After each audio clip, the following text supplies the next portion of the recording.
Hello everyone. The title of this video is Graphing Hyperbolas Centered at the Origin. Alright, so in this video I'm going to be going over some examples that are taken directly from a free online textbook at openstacks.org. I'm in their Algebra and Trigonometry text, section 12.2, called the Hyperbola. And I'm under the heading Graphing Hyperbolas Centered at the Origin. Now, all the examples I'm going to be doing are either going to be examples taken from the reading, or some of the try-it problems from the reading, or some exercise from the end of the section that's related to this particular objective. Alright, so I'm going to be assuming here that you have either read through earlier parts of this section and know what a hyperbola is, or that you've seen my videos prior to this on writing equations for hyperbolas centered at the origin. Because those equations, right, in standard form looked like this. There was, and you might not be able to see this very well, but x squared over a squared minus y squared over b squared equals 1, or y squared over a squared minus x squared over b squared equals 1. Depending on, you have a difference of squares equal to 1. Right, that's the standard form of an equation for a hyperbola centered at the origin. If the x squared term is first minus the y squared term, then the transverse axis is horizontal, or on the x-axis. That means the vertices are to the right and left of center, and the foci also, and the co-vertices are on the conjugate axis, which would be on the y-axis, so that would be above and below center. If the y squared term is first minus the x squared term, then the transverse axis is vertical. It's on the y-axis. The vertices and the foci are above and below the center, and the co-vertices are to the right and left. All right. And then there's, of course, the asymptotes that the graph of the hyperbola will follow as you move further away from the center. And I'll put all this stuff up. And then, of course, we're going to have to find the foci, which will involve finding c, the lowercase c, and c squared is equal to a squared plus b squared. That was a relationship for hyperbolas, all hyperbolas that we saw in previous videos as well. And yeah, so I'm just going to get into it. I'm just going to get into some examples where we're graphing by hand, and then I'll look at the graph on desmos.com, a free online graphing calculator, and we'll see the same picture show up. So for each of the examples I have here, we're asked to, graph the hyperbola, and in the process, we'll identify and label the vertices, co-vertices, foci, and asymptotes. Okay, so this one here, the first example, is an example of an equation in this standard form. Right? Y squared over a squared minus x squared over b squared equal to 1. Right? That's in this standard form here. And I said a second ago, when the y squared term is the positive term, the lead term, the transverse axis, right, the line with all the vertices and the foci on it, the transverse axis will be vertical in this case. That means the curves of the hyperbola, one will open up and one will open down. Right, that's what a hyperbola looks like with a transverse axis that is vertical. Alright, so the center's at the origin.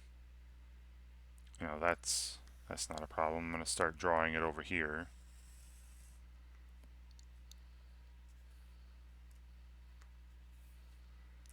So yeah, center's at the origin. Now the center is not actually a solution.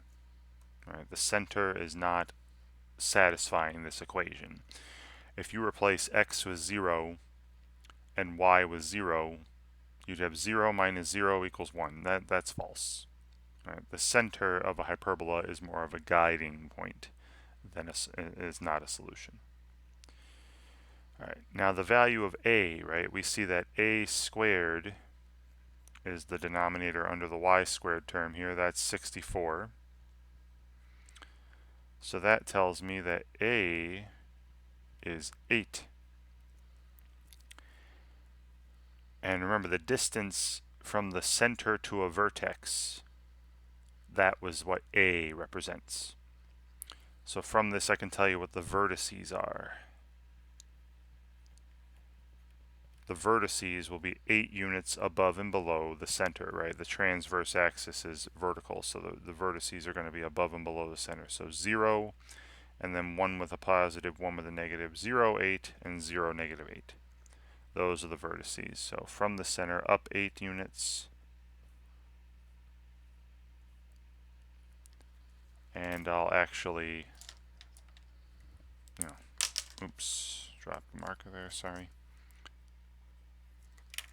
So here's a point. Now this is actually a point on the ellipse. All right, here's the point 0, 8. That's actually a vertex. And if you check it out, this is actually a solution. Replace x with 0 and y with 8. And you'd get 64 divided by 64, which is 1, minus 0 equals 1. That is true. 1 minus 0 is equal to 1. And the same thing with the other vertex, 8 units below the center. This is actually a point.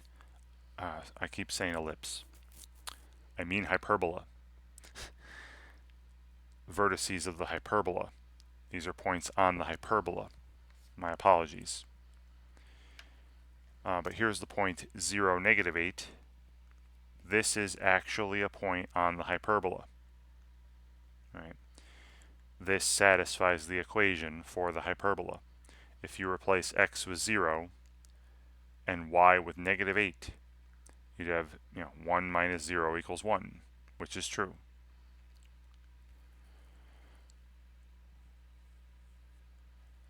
All right, so now for the co-vertices, which are not actually on the hyperbola. Right, and that involves the b squared. Right, now b squared is 36 here. That's the denominator under the second term. Right.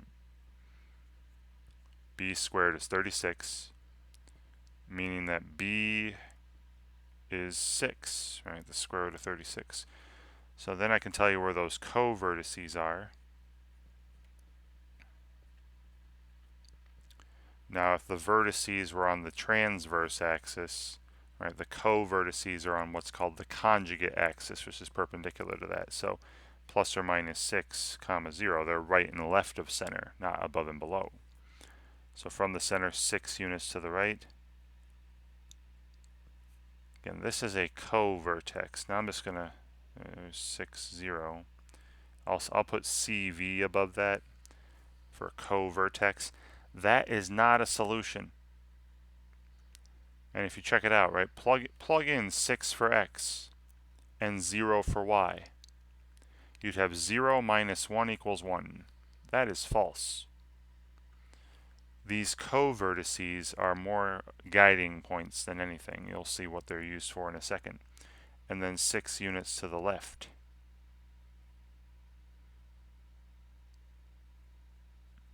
Here's another point. Negative 6, 0. I'll put CV above that as well. That's another co-vertex. Another point that's not a solution of the equation, is not on the hyperbola. But what those co-vertices are used for is to help us find the asymptotes for the hyperbola. Right? The lines that the hyperbola will get closer to as you move further away from the center. You draw a little rectangle. This is going to be dashed. Again, this is not part of the hyperbola. Hyperbola is just going to be these two curves, these two U-shapes. I draw a dashed little rectangle that contains the vertices and the co-vertices. Right? A rectangle that contains the vertices and the co-vertices like this. And then through the corners of this rectangle and through the center goes the asymptotes. Again, dashed. These are not part of the hyperbola. They're straight lines, these slant asymptotes.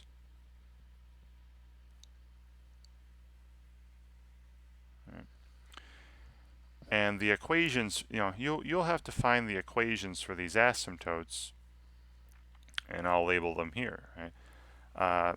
Now they both run through the center. They both run through the origin 0, 0. So they both have y-intercepts of 0.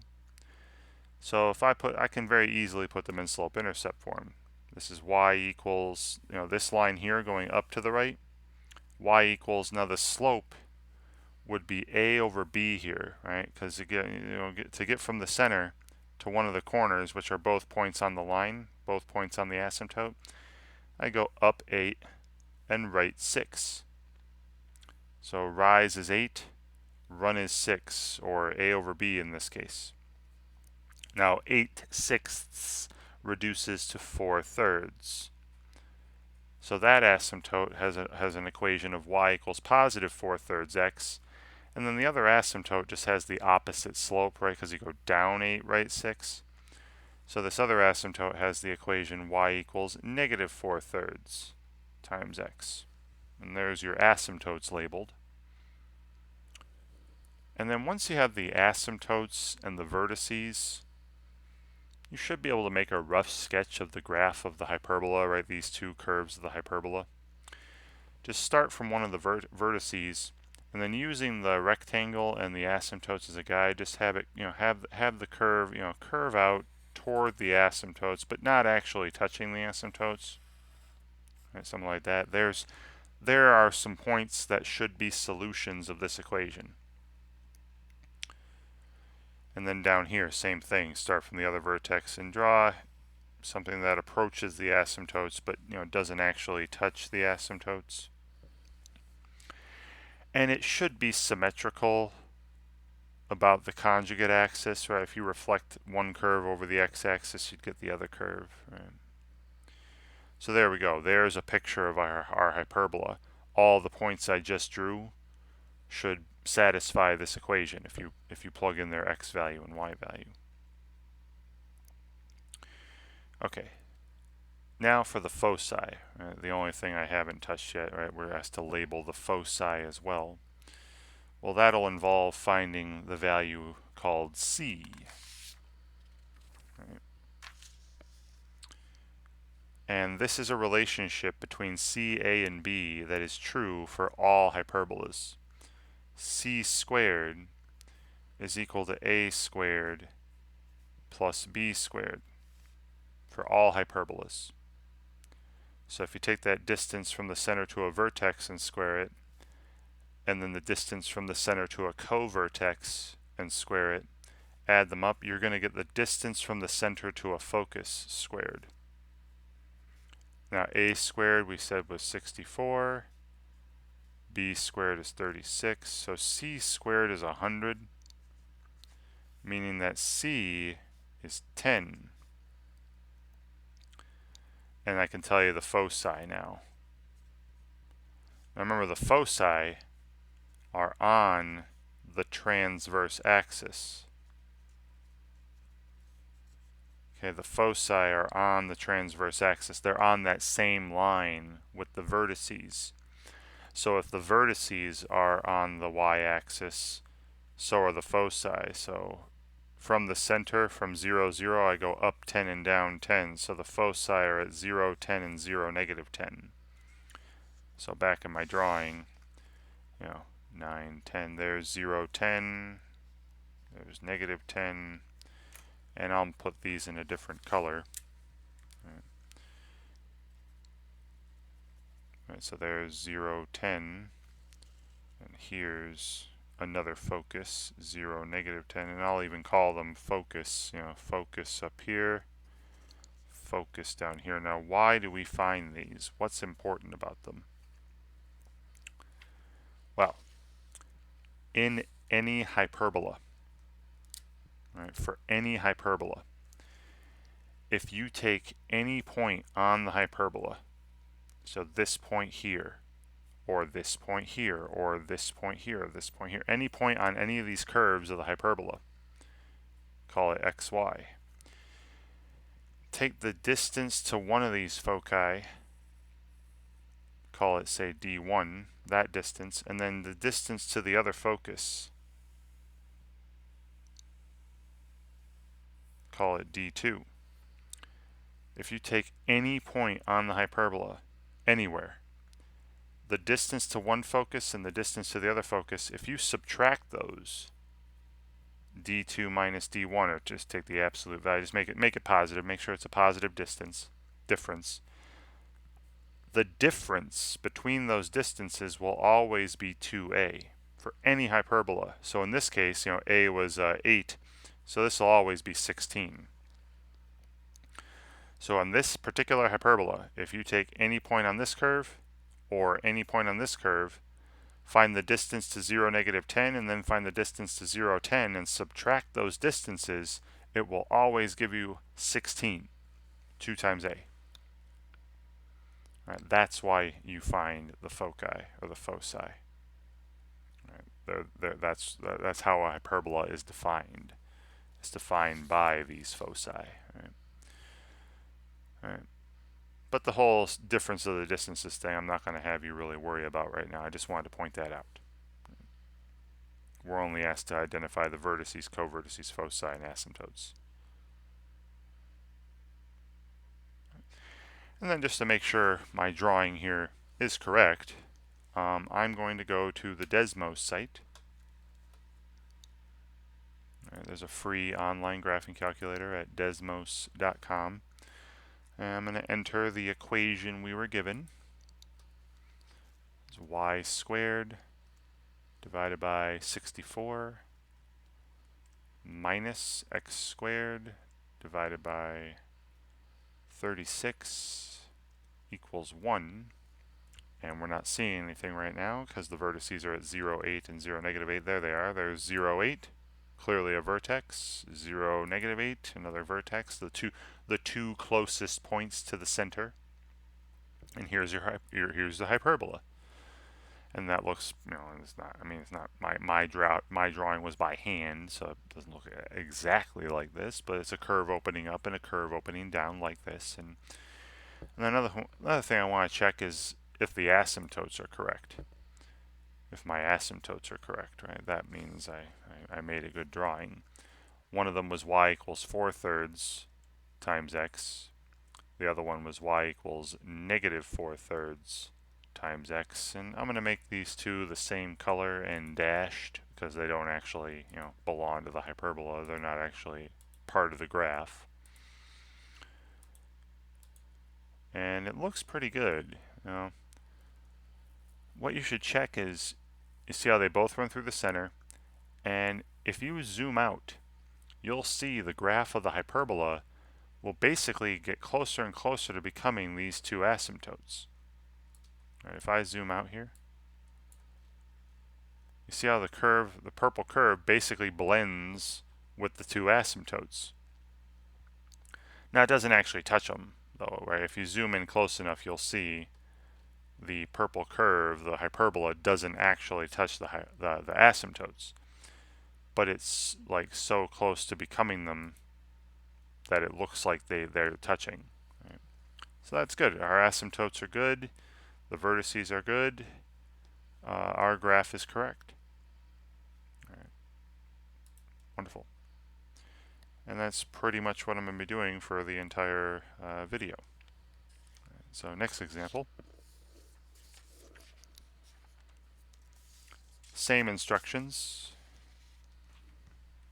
Here's an equation of a hyperbola in standard form. And it's in that form where the x squared term is the positive term and the y squared is the negative, right? So x squared over a squared minus y squared over b squared equals 1. It's in this form. But again, the center is at the origin. All right, center 0, 0, so there's the center. Maybe I'll even write center this time. And yeah, because it starts with the x squared, it's the x squared minus y squared one, the transverse axis is now horizontal. The transverse axis will be horizontal. The vertices and the foci will be to the right and left of center, not above and below like in the last example. Right? The curves of the hyperbola will be opening to the left and to the right like this. Right? And then approaching some asymptotes as we move further away, and we'll find those asymptotes as well. So based on my picture here, the value of a squared is 144. So a is 12, and remember this value of a represents the distance from the center to a vertex. So once we know a and the center, we can tell what the vertices are. And this will be right, vertices will be right and left of center. So positive or negative 12, comma 0. Right? So there's, say, 12, 12, 0 here.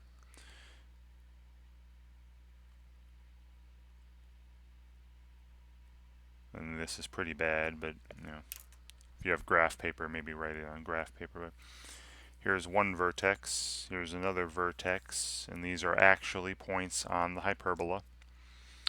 Right, 12, 0 and negative 12, 0, and go ahead and check it. Plug in 12 for x or negative 12 for x and 0 for y, and you would get 1 minus 0 equals 1. It works. Right? Those are satisfying the equation. All right, and now the b squared is the denominator under the negative term. Right? B squared is 81. So the value of b is 9. And b tells you the distance from the center to a co-vertex. Right, and the co-vertices aren't on the transverse axis, they're on the conjugate axis, right, perpendicular to that. So the co-vertices would be at 0 and then plus or minus 9, right? I'm going up and down 9, not right and left.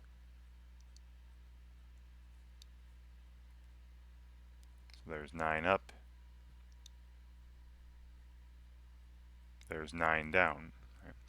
So again, there's 0, 9, that's a co-vertex, CV. Here's 0, negative 9, another co-vertex. Again, those are not solutions. These are not on the hyperbola. If you plugged in 0 for x and 9 or negative 9 for y, you'd have 0 minus 1 equals 1, and that's not true. What the co-vertices are there for is to make that rectangle. Right? With the vertices and co-vertices, I make a little dashed rectangle. Again, it's dashed because it's technically not supposed to be there. It's not part of the graph of the hyperbola. These are not solutions of the equation, but I make this rectangle going through the vertices and co-vertices, and then the asymptotes can be easily drawn through the corners of this rectangle, and of course they go through the center as well, right, through the origin. So there's one asymptote, here's the other asymptote that the curves will follow, and the equations of these asymptotes should be pretty simple. Y equals mx plus b, or but the y-intercept is 0, so just y equals mx. What's the slope? Now to find the slope, just again go from one point to another, so from the center to a corner, and that's up 9, right 12. So rise 9, run 12, that's b over a this time,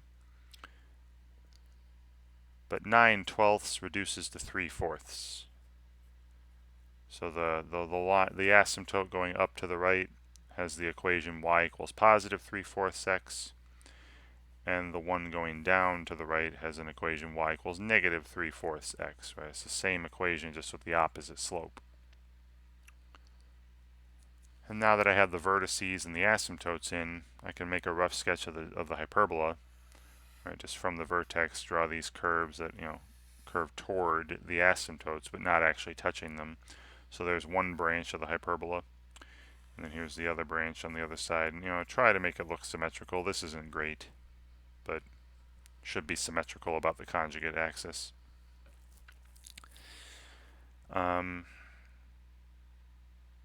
And now that I have all this stuff in, we just need to know where the foci are. And that involves finding c, right? So remember, c squared is equal to a squared plus b squared for all hyperbolas. And a squared was 144 plus, b squared is 81. That's 225 when you add them. So c is 15. All right, because c squared is 225, the square root of 225 is 15. And therefore the foci, and again the foci are always on the transverse axis. So if I went right and left for the vertices, I'm going to go right and left for the foci too. So the foci are positive 15 comma 0, negative 15 comma 0. So 1, 2, 3, there's 15. 1, 2, 3, there's negative 15. Right. And here are the foci, right, where the focuses are. There's negative 15 comma 0, that's one focus. And positive 15 comma 0, there's the other focus. And again, the whole reason we're finding these is because of the definition of a hyperbola. Right, a hyperbola is made up of all the points. Right, take any point on a hyperbola such that the difference in the distances between these foci is always the same number. So if I take any point on the hyperbola, take the distance to one focus, the distance to the other focus, and then take their difference, right? That difference is always 2a, or in this case, 24.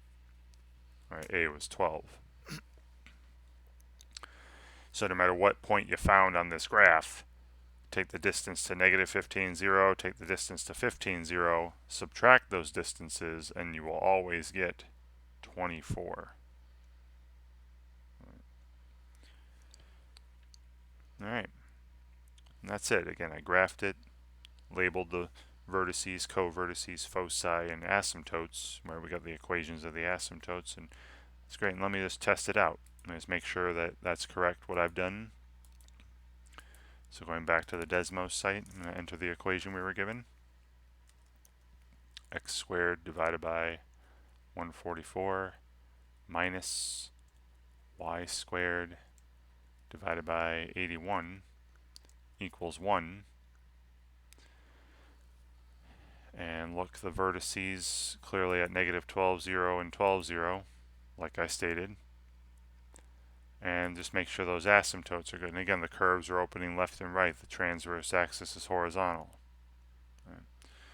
And the asymptotes, y equals, what did I say, 3/4 x, and y equals negative 3/4 x, just to make sure we get good asymptotes here. And again, I'll make these the same color and dashed.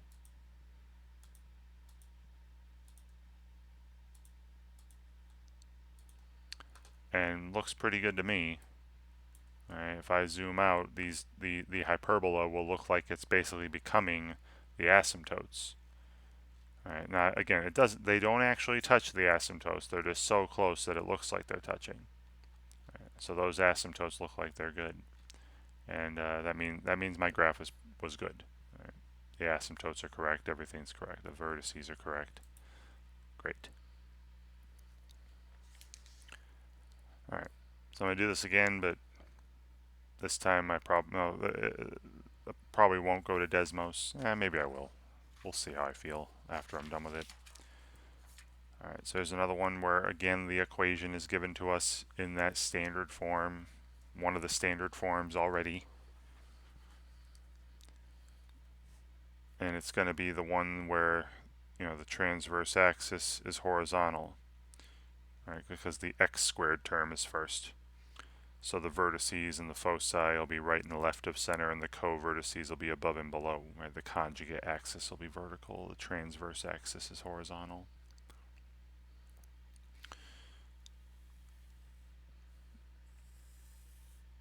So center at the origin again. The value of a squared is again just this first denominator under the positive term here is 100. So the value of a is 10. And once you know a, you can claim what the vertices are, which will be positive or negative 10, comma 0. There's just 10 units to the right and left of center.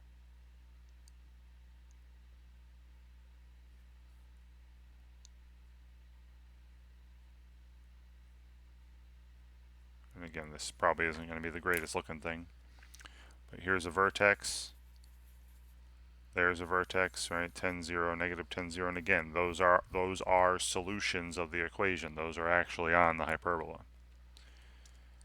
Then b squared is the denominator under the negative term in standard form. That's 9. So b is 3. And once you know b in the center, you can state what those co-vertices are. Now these are not solutions, right? These would be 0 plus or minus 3, right? 3 above center and 3 below center, right? But these are not solutions. That's why I'm not putting them in the same color. But they're guides, right? They help us get the asymptotes. I make a little box, a rectangle, that contains these co-vertices and vertices. And then through the corners of this box go the asymptotes, right? And also they go through the center as well. Right?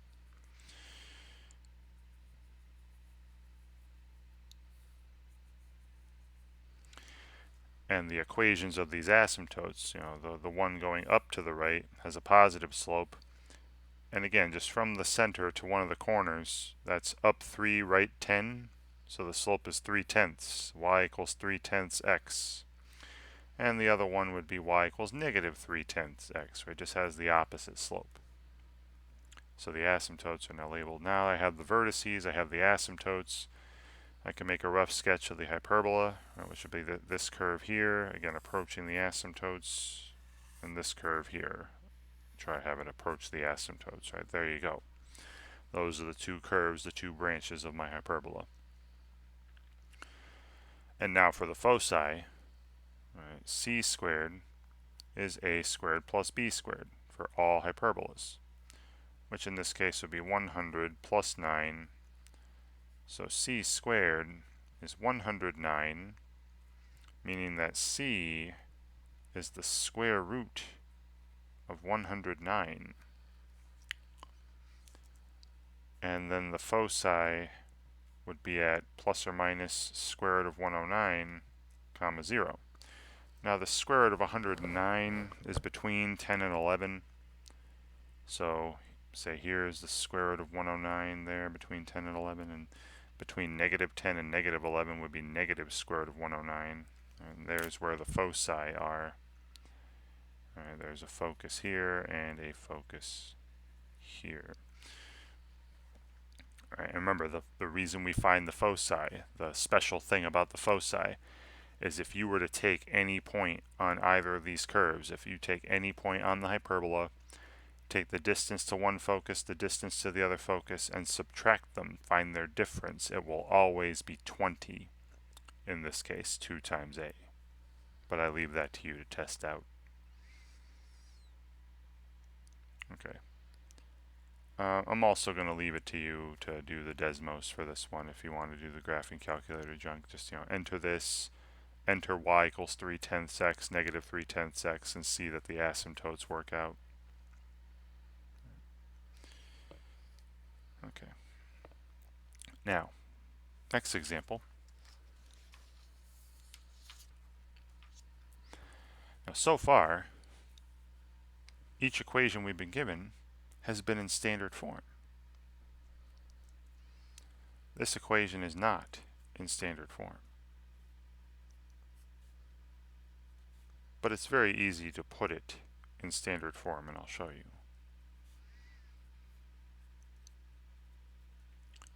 Remember, the standard form, this is a y squared term minus an x squared term, is y squared divided by some number minus x squared divided by some number equals 1. Now I've got the equals 1. I've got the equals 1, so that's not changing.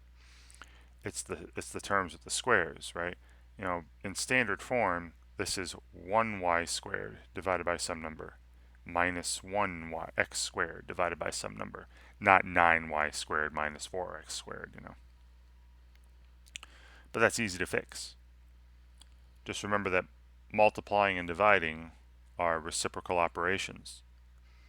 You know, y squared times 9 is the same thing as y squared divided by 1/9. I know this looks silly because it's a complex fraction, but this is putting it into more in line with the standard form. Y squared divided by some number. Right? Dividing by 1/9 is the same thing as times 9. Minus, and then the same thing with 4 times x squared. X squared times 4 is the same thing as x squared divided by 1/4. So now I'm in line with the standard form. Right? Now we're in standard form. Y squared divided by some number minus x squared divided by some number equals 1.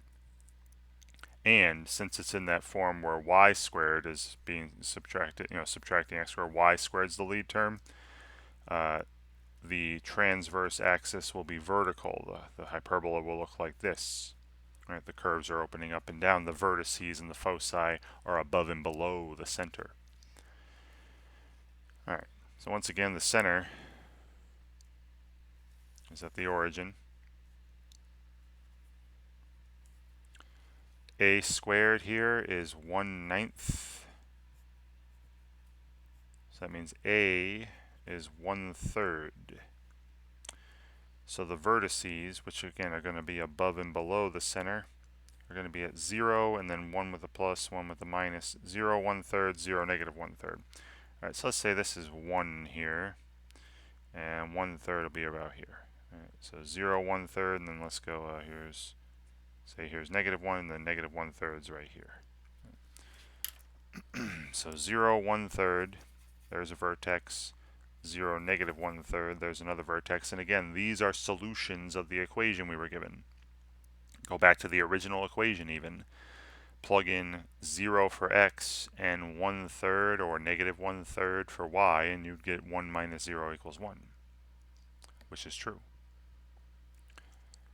All right, then the value of b squared, right, the denominator under the negative term, is 1/4.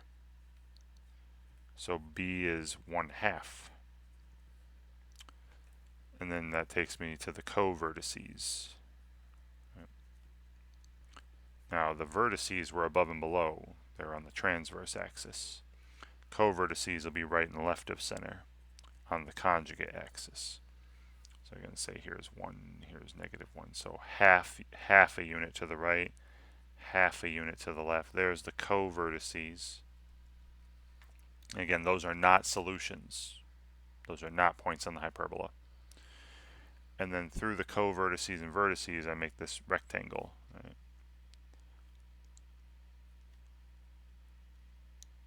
And then through the corners of the rectangle, which would also contain the center, goes these asymptotes.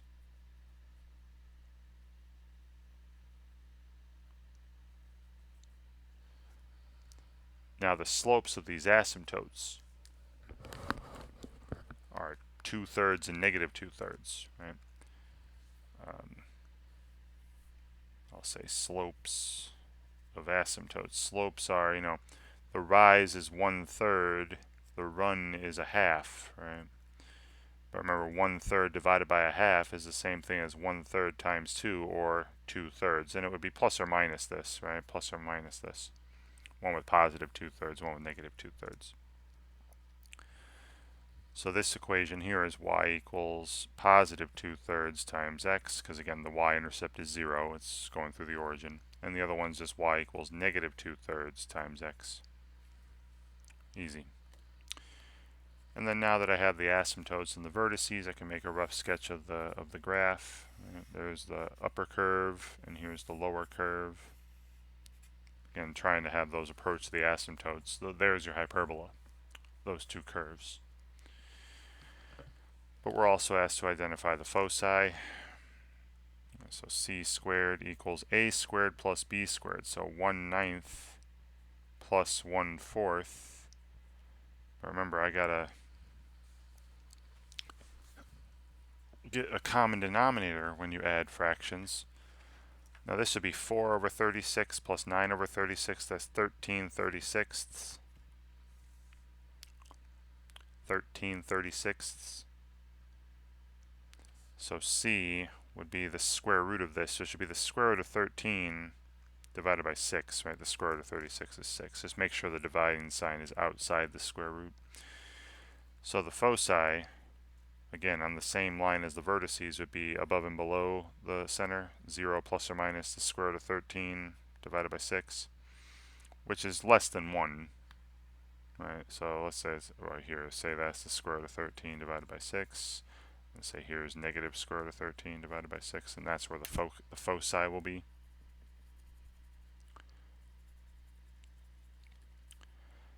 And again, the whole reason we're finding the foci is because of the definition of a hyperbola. If you were to take any point at all on any of these two curves, take the distance to one focus, the distance to the other focus, and subtract them, the result would be 2/3. 2 times a all the time. Alright, this one I'll actually write out on the calculator, see if my drawing's good and my asymptotes are good. Because of all the fractions, usually fractions throw people off. So let's see what happens here.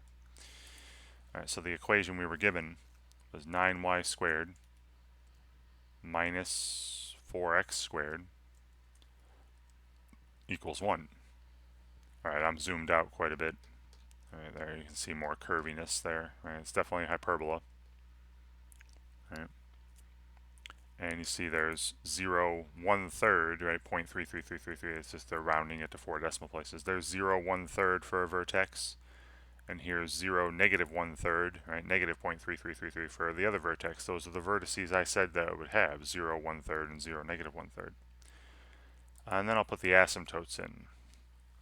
Y equals 2/3 x and y equals negative 2/3 x. And yeah, you see how that curve, again, I'll make these dashed lines and I'll make them the same color. But yeah, you see that the black hyperbola curves are approaching the orange dotted asymptotes. And if you zoom out, it looks, they get so close that it looks like they're touching, even though they're not. Right? They technically aren't. If you zoomed in close enough to this area over here or this area over here, you would see that they're not touching. Right? Let me show you just one of these. Right? Again, the black curve is not touching the asymptote.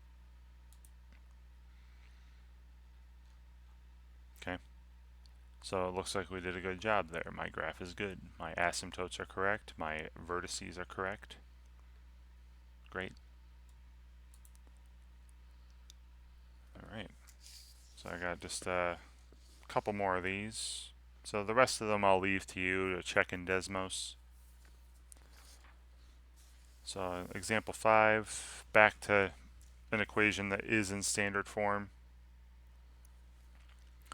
And once again, the lead term is the x squared term, so the transverse axis is going to be horizontal. The curves are open left and right this time. Right? Not once again, just like an earlier example, but this time the transverse axis is horizontal.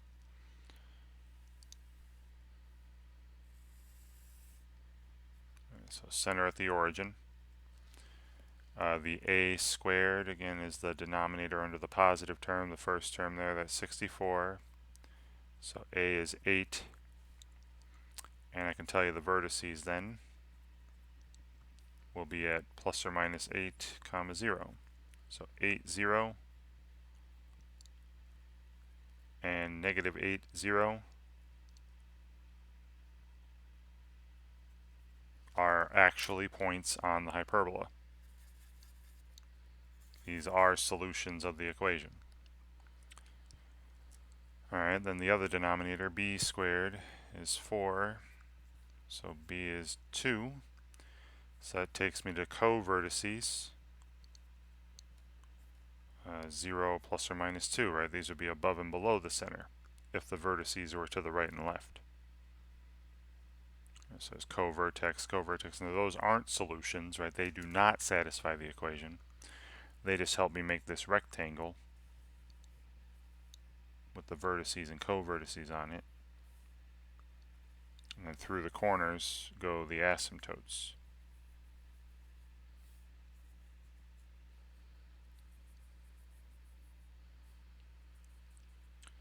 And the slopes of these lines would be, I went from the center to a corner is up 2, right 8. So rise 2, run 8.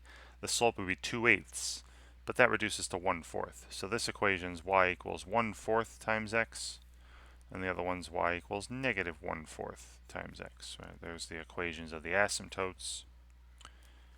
And now that I have the vertices and the asymptotes, we can make a rough sketch of the graph of the hyperbola. Right, here's the actual points on the hyperbola, the actual solutions of the equation. There we go. And then we want to find the foci as well. So c squared is, a squared plus b squared. So that's 64 plus 4, which is 68. So c is the square root of 68.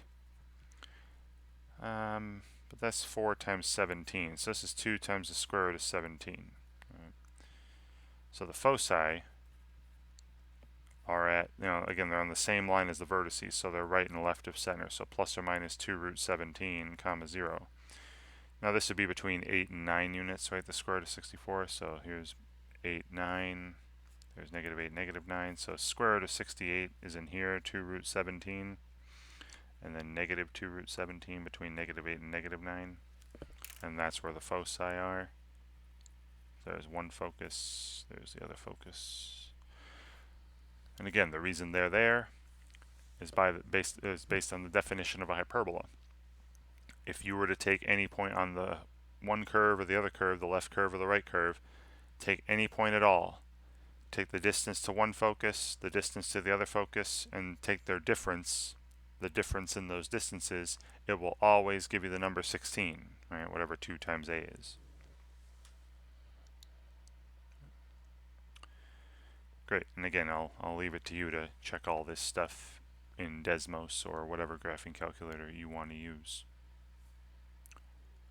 All right, I have just one final example. And this example 6 is pretty similar to example 4, where the equation's not in standard form to start.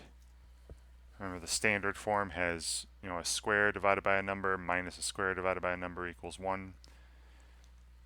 So if I want to change this to standard form, 81x squared is the same thing as x squared divided by 1/81st, right, a fraction. Dividing by 1/81st is the same as multiplying by 81. Minus, and then the same thing here, the 9 times y squared is the same thing as y squared divided by 1/9. Right, and now I have it in standard form, right, equals 1, equals 1 on the other side. Yeah, so center at the origin again. And again, it's one of those where the x squared is first minus the y squared, so the curve should be opening left and right like this. The transverse axis is going to be horizontal. The vertices and foci will be right and left of center. All right, so a squared is that first denominator, right, 1/81st, meaning that a is 1/9. So the vertices are plus or minus 1/9, comma 0. So again, let's say that's negative 1, so 1/9, real tiny, right? This is probably terrible, but there's 1/9.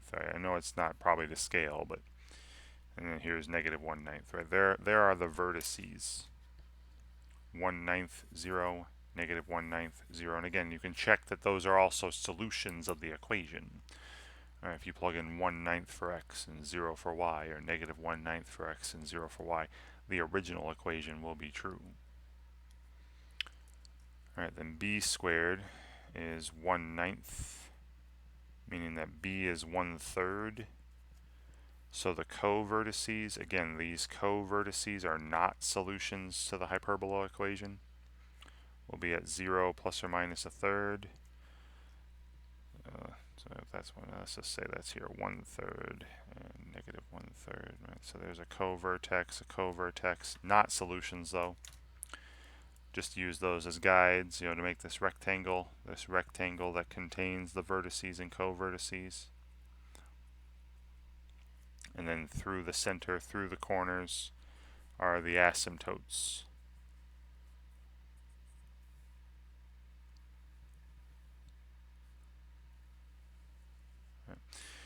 Now the slopes of these asymptotes, again, just go from the center to a corner. The rise is 1/3, the run is 1/9. 1/3 divided by 1/9 is the same thing as 1/3 times 9, which is 3. So that one equation is y equals 3x, and then the other asymptote is y equals negative 3x. And those are the asymptotes. And then drawing the actual hyperbola, right? This curve that approaches the asymptotes, running through the vertices here. And here are the curves of the hyperbola. And then the foci. C squared will be a squared, 1/81st, plus b squared is 1/9. Put those together, that'd be 10/81sts, right? Because this would be 9/81st plus 1/81st. And then taking the square root, the square root of 10, and then divided by, the square root of 81 is 9. So it's the square root of 10 divided by 9 is the value of c. Right, so then the foci, again, the same line as the vertices, so they'll be right and left of the center, plus or minus square root of 10 divided by 9, comma 0. Now this is also less than 1. The square root of 10 is definitely less than 9. So let's say that's here. There's positive square root of 10 divided by 9, and over here there's negative square root of 10 divided by 9, and that's where the foci would be. And once again, the only reason we're finding these points is because if you were to take any point on either curve, if you take any point on the hyperbola, take the distance to one focus, the distance to the other focus, and subtract them, find the difference, it'll always be 2/9. It'll always be 2a for this particular example. And that's it. And again, I'll leave it to you this time again to check that this is a correct graph, the vertices are correct, the asymptotes are correct, right? If those are correct, then you did a good job. Right. And great. And I'm hoping that watching me go through these 6 examples here helps you in some way, when you're asked to graph a hyperbola that's centered at the origin on your own. And thank you very much for watching.